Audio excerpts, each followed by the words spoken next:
Boy, listen close. I'm from a land called Sparta. Alright, so first of all, my apologies for interrupting Kratos' amazing monologue. The reason I did that is because I want to focus on the last word he said, Sparta. Second of all, hey, how's it going guys? Captain Kuba here, and today I'm going to be talking about Sparta. So in this channel I have covered a lot of God of War topics, but it has never occurred to me to talk about the place where Kratos grew up in. This is mostly due because the games don't really talk much about it. We know that Kratos grew up there, we also know that he became the youngest Spartan general in history, and that's about it. We don't know any of the people he grew up with, or how he behaved as a young Spartan soldier.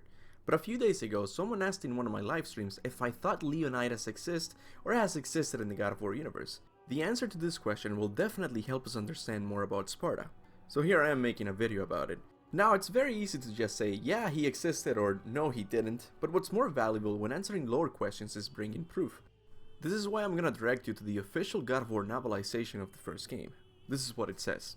Everyone on Olympus knows my support to the valiant when they face impossible odds. Seldom they do win. Poor Leonidas at Thermopylae, betrayed at last. But when they triumph, well, even the Lord of Olympus knows how to honor a hero.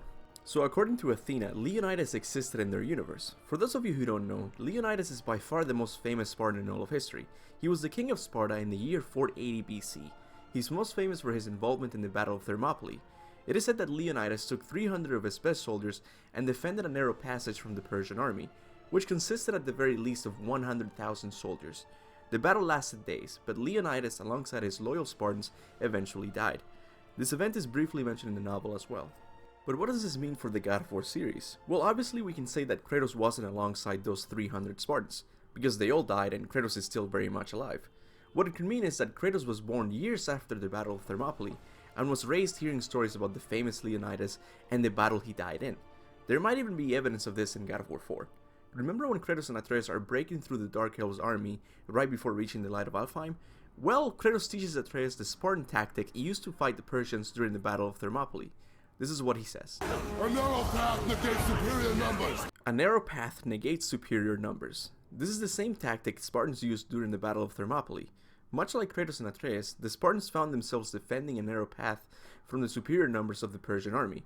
All they needed to do to succeed was point their spears in the direction of the Persians. Because they couldn't flank them, the Persian army would be forced to attack head-on, causing them to die on the spot. So it's clear to me that Kratos is using his Spartan warfare training to fight against the Dark Elves in this narrow passage. He's teaching Atreus to forget about accuracy when the chances of missing are low. To me, this sentence shows how amazing the team of writers at Santa Monica really is. It's not until you learn a little bit of Spartan history that Kratos' line starts to make sense. I should also say that the Leonidas who existed in the God of War universe cannot be the same one we learned from history. This one belongs to the God of War universe, an alternate reality from ours. This Leonidas might have even had powers and met some of the gods, much like Kratos has. I now realize that this video is very similar to the one I talk about Alexander the Great. So if the topic of historical characters within the God of War series is something that interests you, just click on this link. But anyways, there you have it. For the people who asked, Leonidas has existed in the God of War universe. Tell me what you think about this topic in the comment section below. Thank you so much to all of my members, people like Mr. Sir Ma'am, The Sixth Crow, and Connor Ruhi to name a few, actively help the channel stay afloat. If you would like to do the same, remember to click on the blue join button. By doing this, you get perks and receive an awesome Omega symbol next to your name. I also want to thank all of my subscribers and the people who watch my videos. This channel is where it's at because of you, and don't you forget it. With that said, thanks for watching, and remember, go forth in the name. This is Sparta!